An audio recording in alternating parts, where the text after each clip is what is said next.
What is the difference between pandemic and epidemic? Do infectious and contagious mean the same thing? How exactly does contact tracing work? Even native English speakers may not fully know the answers to these questions. As English learners, you have probably noticed some words and phrases you do not understand when reading reports about the new coronavirus. Today, we look at some of the most common COVID-19 terms. We can start with epidemic versus pandemic. An epidemic is when a disease spreads through a population and affects many individuals at the same time. An epidemic may affect a community, province, or even a whole country. A pandemic is a kind of epidemic, one that spreads to a much larger area, or even worldwide. Like many medical-related terms in English, the word comes from Greek. Pan means all or every. The second part of the word demic comes from the Greek word demos, meaning people.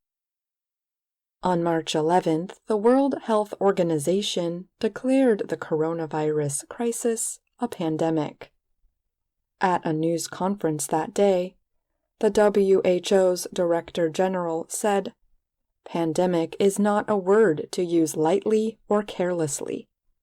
He was reminding people that the word is used only for the most extreme and dangerous situations. The virus is now present in 213 countries and territories worldwide. COVID-19 is infectious and contagious.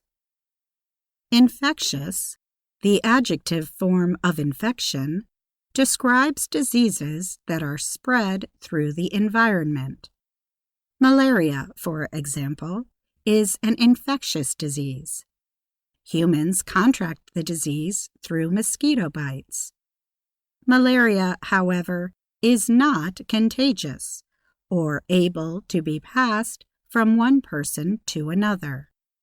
You already know that COVID-19 is easily passed person to person.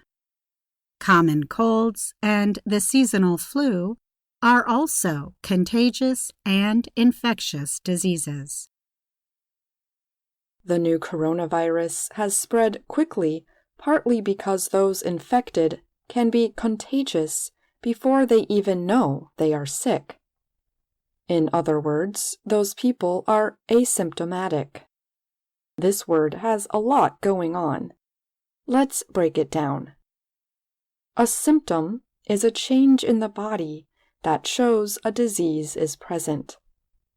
For example, we wrote on March 30th, most people who get COVID-19 experience mild or moderate symptoms like coughing and high body temperature or fever. Symptomatic is the adjective form of symptom. It means showing that a disease is present. So we could say, a cough and fever are symptomatic of the new coronavirus. The prefix a means without. So what happens when we add the letter a to symptomatic? The word ends up meaning having or showing no signs of disease. Experts know that asymptomatic people can spread the disease. This is partly why officials are urging people to stay at home as much as possible. In some cases, whole countries were put in lockdown, a state of restricted movement put in place as a security measure. Most people around the world are social distancing. This term is new to everyday English. The U.S. Centers for Disease Control and Prevention, CDC, uses it to describe the act of avoiding gatherings and staying about 2 meters away from other people. The World Health Organization is now using the term physical distancing instead of social distancing. The term is a little more exact because people can socialize without being near one another. Social distancing is less extreme than quarantine and isolation. Isolation separates sick people who have a contagious disease from people who are not sick. Quarantine restricts the movement of people who were around a contagious person to see if they get sick. In the case of COVID-19, the recommended quarantine period is 2 weeks, or 14 days. The word was first used in the 1400s in Europe and meant a period of about 40 days. Quarantine can be a noun and a verb. Here it is as a noun. Early in the coronavirus spread, Vietnam restricted travel into the country and put tens of thousands of people into quarantine. And here it is as a verb. Dr. Fauci quarantined himself after 2 people who work at the White House were found to have the new coronavirus. Many experts say in order for it to be safe for places to reopen, widespread testing and contact tracing need to be in place. Contact tracing requires investigative action.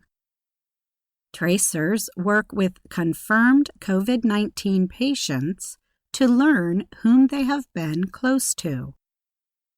The tracers then inform those people that they may have been infected.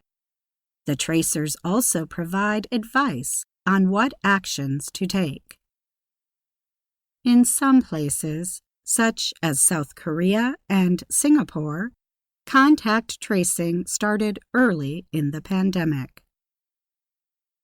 Social distancing, isolation, and quarantining are all done to help flatten the curve. This phrase, now extremely common in the age of COVID-19, means to slow the spread of disease. The same number of people might get sick, but infections happen over a longer period. This eases the pressure on emergency and healthcare resources. Hospitals in most areas have a limited number of beds and breathing machines, called ventilators. These machines are extremely important for treating patients with more severe cases of COVID-19. The healthcare industry is also limited in respirators. These are special masks or nose and mouth covers.